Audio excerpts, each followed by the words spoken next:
Hello and welcome to another episode of Trash to Track.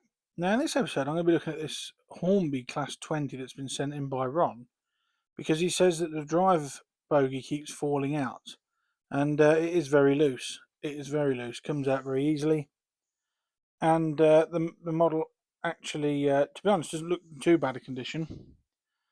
So I'm going to test it on the track, and giving it a battery test.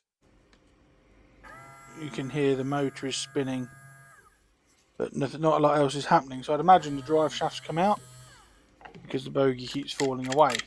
It's also very rattly, so there's definitely something in there.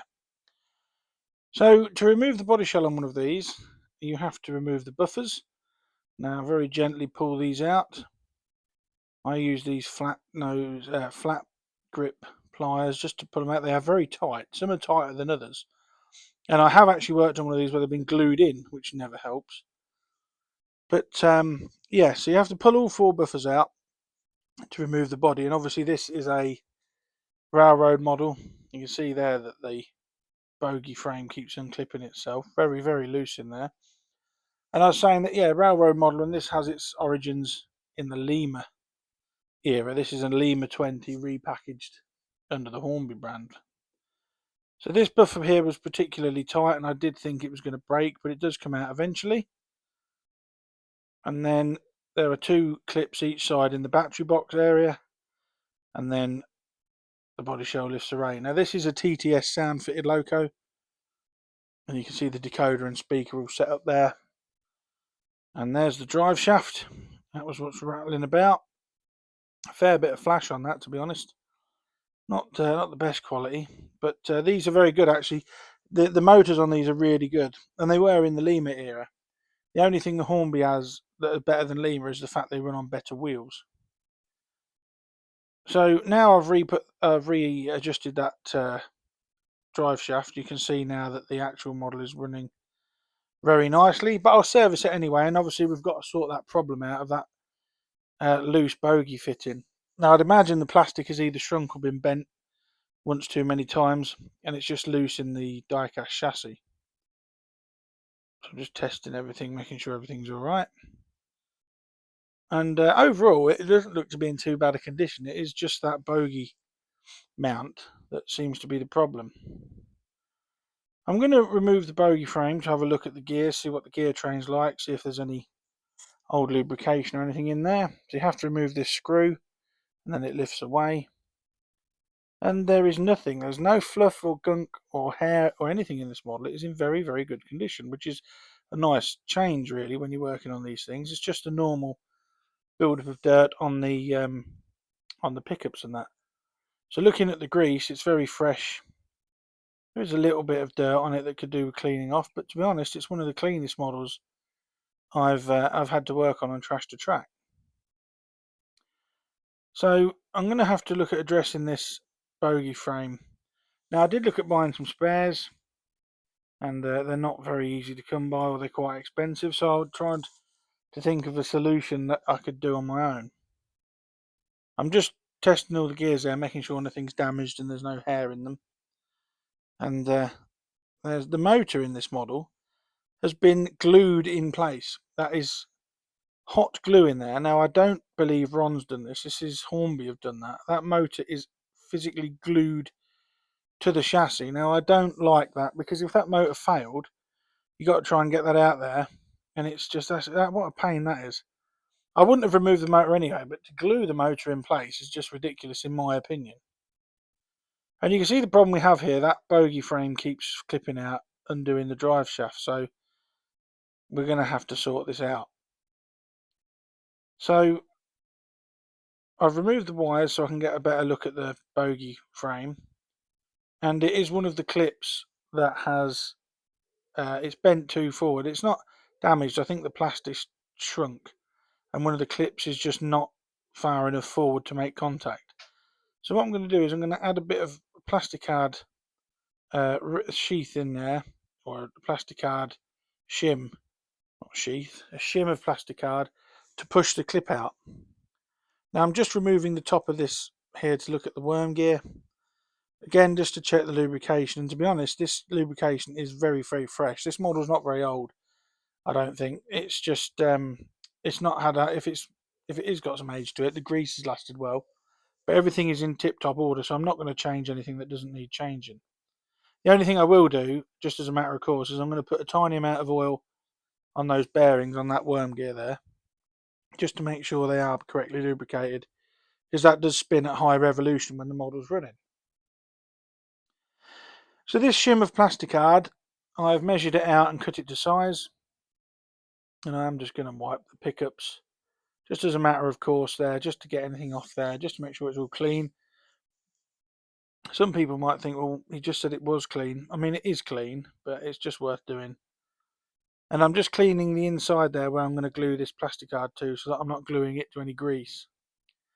Now initially what I did, I put this shim in there, and all that does is push that front clip forward, so that when it's in the chassis, the clips are now engaged with the chassis and it stops it falling out.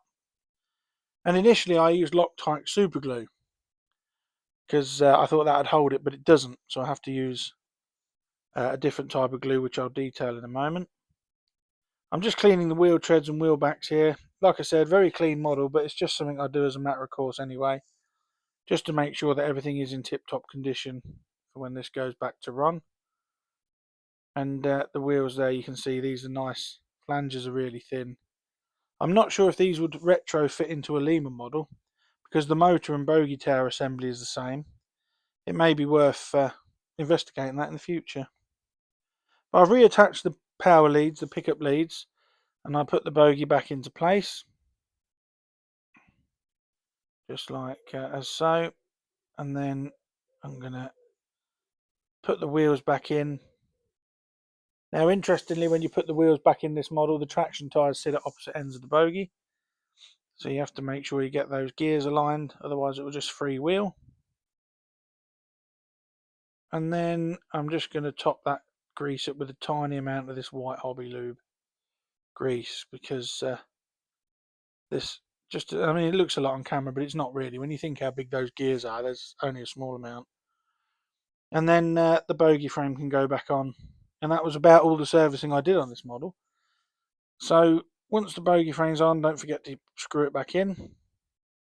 You can see there how the bogie frames have been altered, the tooling's been altered to accommodate the NEM coupling. Battery on the wheels just to spread that lubrication through the drivetrain. And then I'll go back to this shim of plasticard that I was talking about. And yeah, so what I did initially was I used some Loctite super glue. I put some out onto a cocktail stick and just fed it onto the plastic of the bogie there.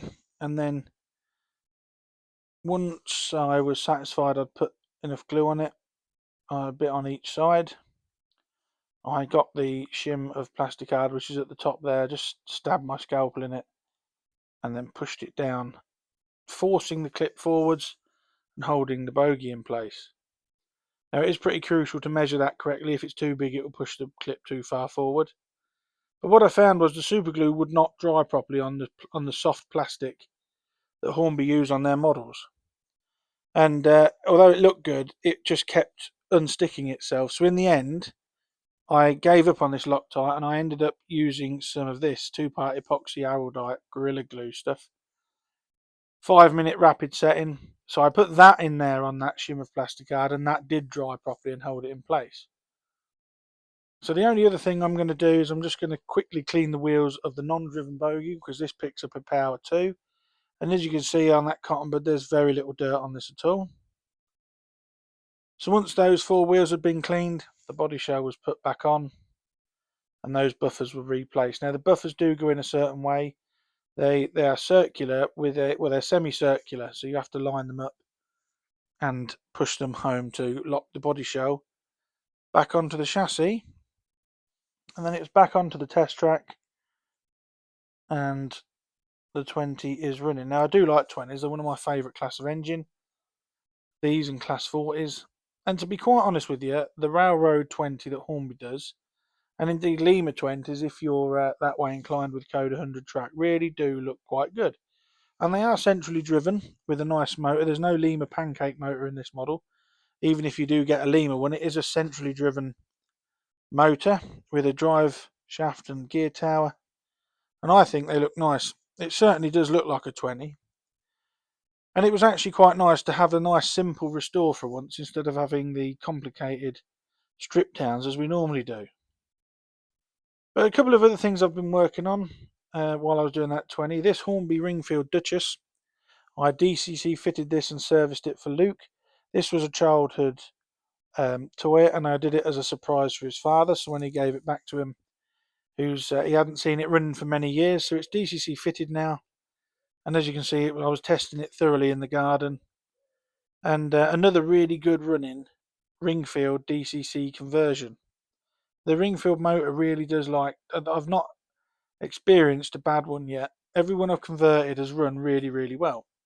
And I think you'll agree this Duchess looks really, really good running around in the garden.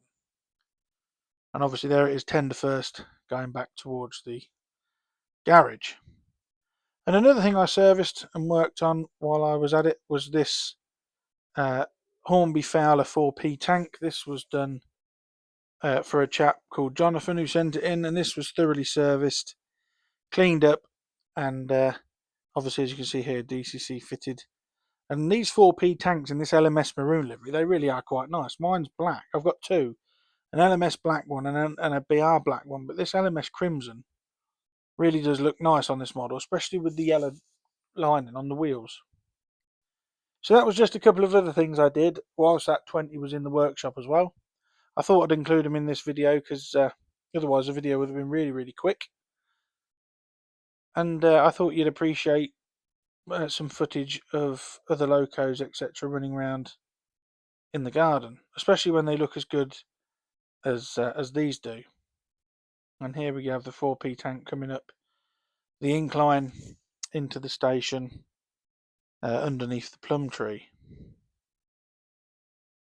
So thank you all again for watching Trash to Track. If you've got anything you want to send in for repair, DCC fitment, any donations, or you want to contact me, email me at dansmodelrailways@gmail.com and I'll respond to you as soon as I can, and we'll have a look at getting this stuff sent over.